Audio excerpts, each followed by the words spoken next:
And this is through my experience. So I have spent many years on personal growth, exploring many different kind of techniques, like hypnotherapy to family constellation or different type of meditation.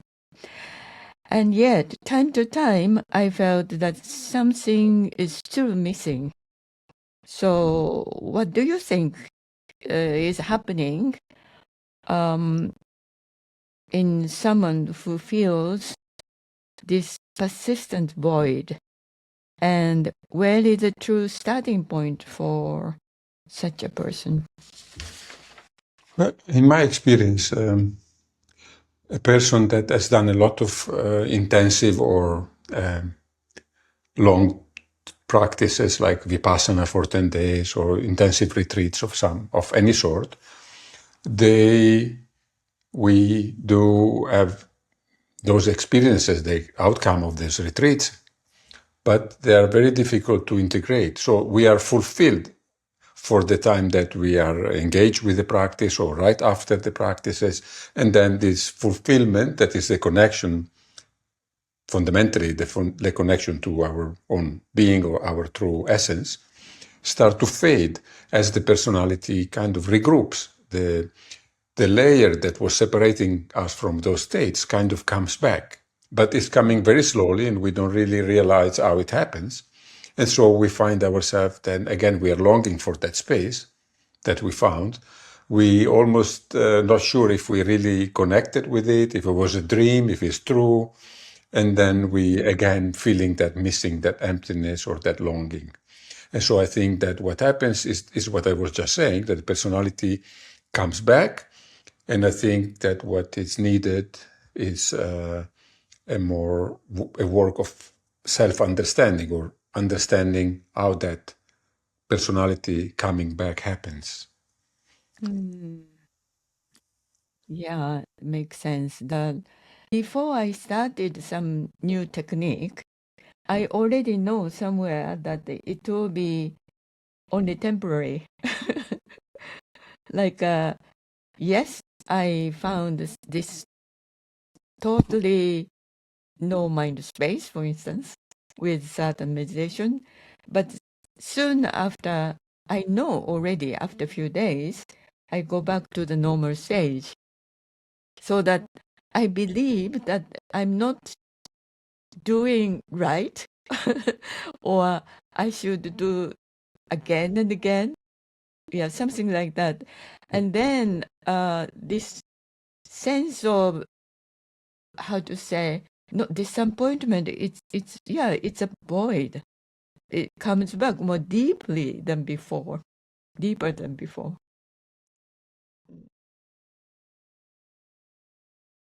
It's another question that since I start to process with Diamond Logos, it's totally different experience. I don't know what is this. What is the difference than another technique or another process? Yeah, what I think the difference is, I guess, again, as I was saying before, is the understanding. For example, that emptiness that you mentioned, that maybe we feel when the personality comes back, when we, again, we have a good experience, mindfulness or presence, whatever, what we call spiritual experiences. And then as we come back to the normalcy, to the personality, we may start to feel that sense of something is missing or some emptiness. And we even have an understanding about that emptiness. So we don't just wonder, what happened. We say, okay, if there is emptiness, let me inquire into it. And we know that because of the system, the teaching is telling us, well, the ego structure, the ego identity is fundamentally disconnected from the essential nature. And it is grounded in kind of nothing. It doesn't have really ontological reality like the experience of the true self, for example. So we understand that, and then we inquire into the emptiness, and we may see that after a while, at the beginning, it seems that something is missing, and then we start to realize that it's just empty, and then we start to realize that that is spaciousness, and then spaciousness is not so bad, and then from that spaciousness, maybe we feel some sort of excitement or some sort of energy or dynamism. So as we don't take our first impression or reaction to that emptiness as final, we inquire into it, we penetrate it, and we may find our aspects of what seemed to be something missing becomes almost something like a resource. So I think this is what the precision of this diamond logos, the diamond work, brings us to these possibilities, because it's not leaving anything to chance. It's not like just leaving things to happen by coincidence. We really inquire into things, we focus, we understand them, and everything becomes clear. And once there is the clarity, we have the possibility to maybe eventually integrate that state, not to the spiritual states, the experiences that we have achieved. We may be able to carry them with us at all times, or better said, our direct experience of ourselves becomes dominant rather than the personality, the identification with the personality. And still, that with DLT, it's never our ego. It's not left alone. It's always something like looking for the way to integrate, or many students. I already start to interview a few people, and people said that it's really the process of integration. Yeah, so that is very how to say, basic difference with the other technique or teachings. Yes, many teaching, they kind of do not really welcome the ego as an integral part of almost like a problem. It's almost like an issue, and then we should get rid of it and resolve it. In our work, rather than getting rid of it, it's like we are integrating it in a kind of two-way system. We are integrating the ego, and the ego is integrating our essence. So the ego, from being a veil, like a lens that is separating us or that is disconnected, is becoming a lens from which we can express ourselves.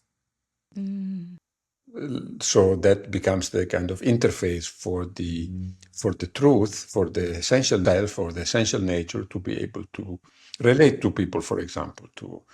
So the ego, from being a sort of veil of separation or maybe isolation and alienation, becomes something that can actually connect the real self, the essence, to the outer, let's say, to other people or to life, to bring the spirit, or so to speak, the essence, into daily life, into the marketplace. So it's really the interface that we need to be able to be with others and to do things in the world.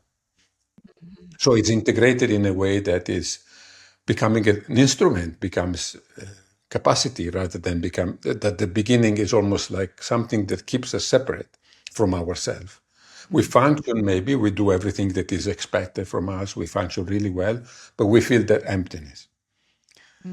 With our work, we try to let the ego connect through that emptiness, let's say, connect to the essential nature, and then it feels like it's not isolated anymore. I'm not isolated anymore. I connect to myself. And then I can be in the world knowing that I have something inside of me, let's say, metaphorically speaking. There is my essence is here, and I'm representing it, rather than feeling all alone and I don't know why I'm in this world. It's really, it's almost like a love affair. The ego and the essential part, they come together in harmony. Yeah, very much so. Yeah. Yeah. Yeah. And you see, in some of the cultures, for example, Japanese culture or certain cultures, is recognized when somebody has a nice character, a nice ego, and an ego which is elegant and polite, is acknowledged because is embodying a certain quality of being, integrity, reliability. All of these are aspects of our true self. So when the ego is able to show those, even ordinary people recognize it. It's elegant, the beauty when the ego is in tune with the real. And many older people, for example, as they mature, they really embody, even without doing the work, they naturally become more wise and more connected. But not all of us. So we're trying to do the work so we become wise also.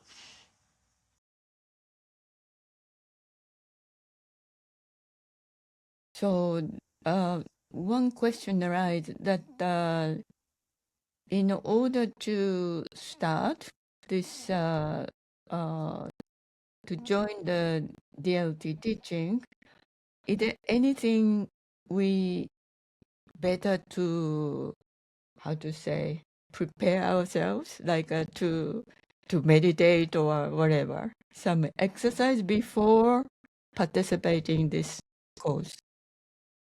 Well, I mean, we are trying to deliver the teaching from the beginning to everyone, so we don't really have prerequisites.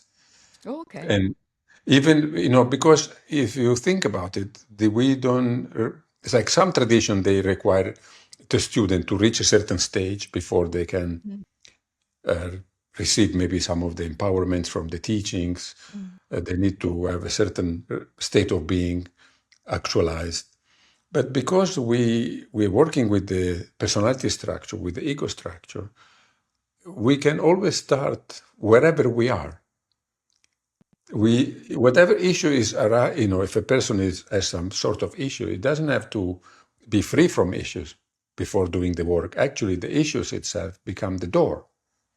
I So we see. never have to go somewhere else to do the work. We are always starting from where we are at. That's very good thing, I think. Yeah. So where we are at is always the right place because we are always ourselves, but maybe there is a veil. And the veil, the issue, will lead us to the self, to the real, to the essence. So we're welcoming the difficulties because they give us the opportunity to reconnect in that particular place where we may be disconnected or we have difficulties.